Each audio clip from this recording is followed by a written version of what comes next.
Question 4 point charges QA 2 microcoulomb, QB minus 5 microcoulomb, QC 2 microcoulomb, QD minus 5 microcoulomb are located at the corners of a square ABCD of sine 10 centimeter. What is the force on a charge of 1 microcoulomb placed at the center of a square? This is one of the most important question. So as per question, we are supposed to find the force on charge of 1 microcoulomb which is placed at the center of the square.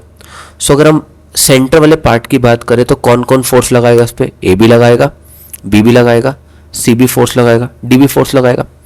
तो सबसे पहले हम लोग क्या करते हैं, यहाँ पर डिस्टेंस निकाल लेते हैं ओ पे कितना लगेगा. तो क्योंकि ये स्क्वायर है तो that means O A equals to O B equals to O C equals to O D.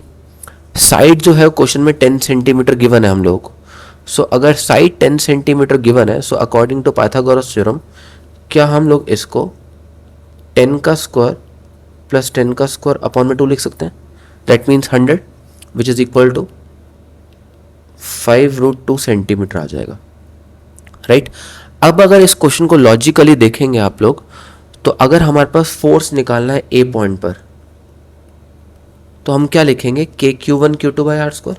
So K is 9 into 10 की पावर 9, Q1 इज 2 इंटू 10 की पावर -6, Q2 is 1 into 10 की power -6 and R square is centimetre को metre में convert कर दिया 5√2 into 10 की power -2 का whole square आ गया. राइट. जब हम इसको सॉल्व करेंगे तो हमारे पास एफ ए की जो वैल्यू आ जाएगी दैट इज 3.6 न्यूटन. और इसकी डायरेक्शन कैसे हो जाएगी, अलोंग ओसी.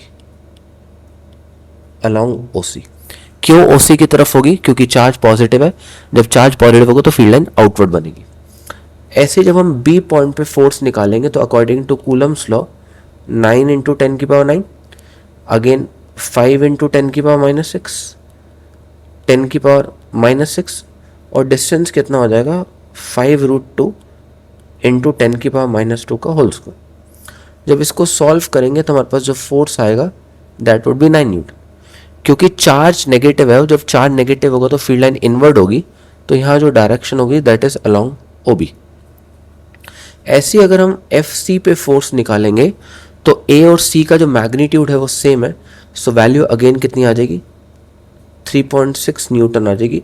बट जो डायरेक्शन होगी वो कहाँ होगी, अब ओ ए की तरफ.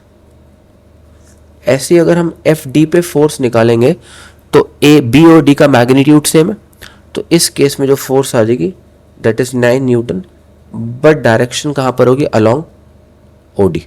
राइट. वेक्टर्स यूज कर लेते हैं फॉर डायरेक्शंस. अब आप ध्यान से ऑब्जर्व करेंगे तो क्या देखेंगे आप कि जो F D and F B है वो इक्वल ऑपोजिट जा रहे हैं, जो F A and F C है वो इक्वल एंड ऑपोजिट जा रहे हैं. इसका मतलब क्या हम इस बात को ऐसे लिख सकते हैं कि जो एफ सी है that is equal to minus of F A and जो एफ डी है that is equal to minus of F B. अब अगर हमें टोटल फोर्स निकालना है ओ पॉइंट पे which is F A plus F B plus F C plus F D and F C is equal to minus of F A and F D equals to minus of F B. So net force कितना आ जाएगा, 0 के equal. Right. Thank you so much.